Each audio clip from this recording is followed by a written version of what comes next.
There's this phase of life that so many of us are taught to dread, that's just wrapped up in confusion. But what if we've been looking at it all wrong? What if this isn't a decline, but actually a really powerful transformation? Let's talk about a new way to look at this journey, the second puberty. Does any of this sound familiar? Maybe a sudden wave of anxiety just hits you out of absolutely nowhere. Or you wake up at like 3 a.m., totally drenched in sweat. It is so easy to feel like your body is just betraying you. But I want to be really clear about something. Your body isn't broken. What you're feeling is real, it's valid, and it has a name. Think back to your first puberty. It's kind of like that. This is a time of huge hormonal change. Yeah, it can feel chaotic, confusing, even a little prickly. But it's also a path forward, a totally natural transition out of your reproductive years and into a brand new, powerful chapter.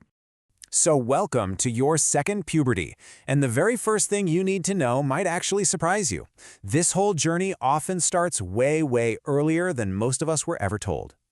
Just look at these numbers from a brand new study in 2025. It shows that over half, 55%, of women between 30 and 35 are already having symptoms. And for women aged 36 to 40, that number jumps to over 64%. So, if you're in your 30s and you're just feeling off, you are not alone, and you are definitely not imagining it. So what in the world is actually going on inside our bodies to cause all of this? Let's decode the hormones, shall we? Okay, so it pretty much all comes down to two main players, progesterone and estrogen. Think of progesterone as your steady, calming, reliable friend. But during this time, estrogen, well, it becomes totally unpredictable. So at the exact same time your calming hormone is taking a nosedive, your other key hormone is on this wild, chaotic roller coaster. And here's the thing, progesterone is usually the first one to start declining, and the effects are intense. Since it's our main calming hormone, when it drops, we can be left feeling anxious, irritable, and just unable to sleep through the night. You know that 3 a.m. wake-up call? Yep, you can often thank low progesterone for that. Here's a really simple way to think about it. Your brain has this chemical called GABA. It's basically your built-in chill-out button. Progesterone is like the key that helps GABA do its job. So when progesterone gets low, it's like the key is missing. GABA can't unlock that calm feeling, and your brain's on switch just gets stuck. But the good news is you are not powerless here. You can support your body through this. Simple changes can make a massive difference. You could try adding magnesium, which helps GABA work better. Make your sleep a priority, like a cool, dark room, a consistent bedtime, the whole deal. See what happens when you cut back on caffeine, especially afternoon. And of course, talking to a doctor who gets it about bioidentical progesterone is a really powerful option to have on the table. All right, now for estrogen. You might have heard this confusing term, estrogen dominance. And it's like, how can estrogen be dominant if it's supposed to be going down? Well, it's all about the ratio. Imagine a seesaw. Progesterone on one side has gotten so light that even a normal or sometimes high amount of estrogen on the other side sends it flying way up. It's that imbalance that causes a whole other set of symptoms.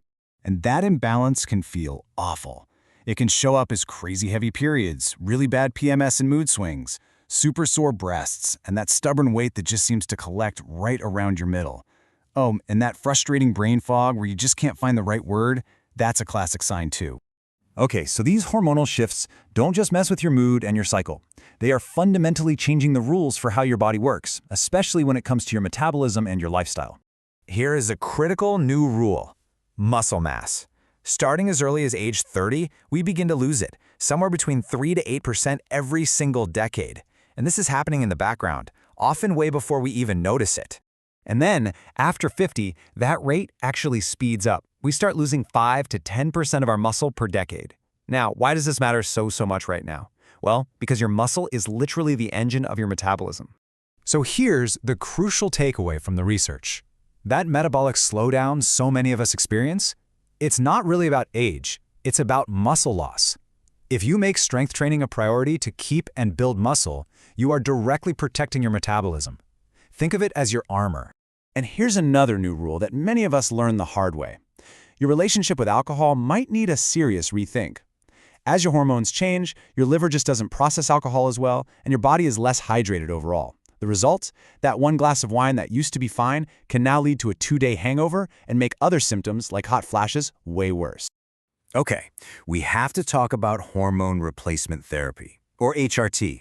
For decades, it's been surrounded by so much fear and confusion, but the science has changed dramatically.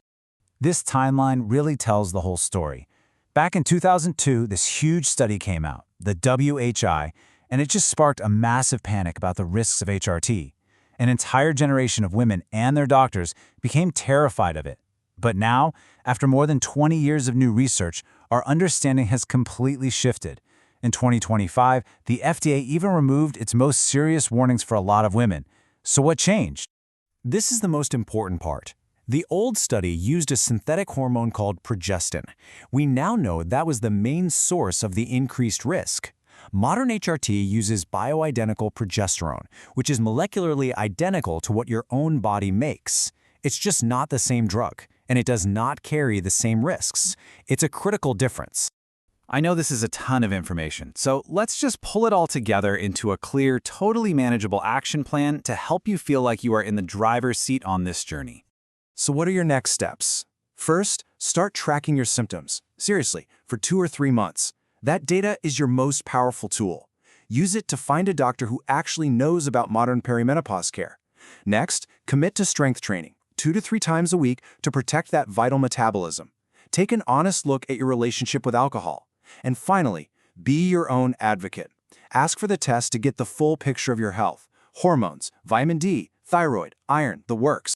So what's the ultimate takeaway here? Let's just go right back to where we started. This journey, yeah, it can be really challenging, but it is a transition, not a disease. Your body is not broken, it's transforming. And your job is to learn the new rules and give your body the support it needs to absolutely thrive in this next powerful chapter of your life.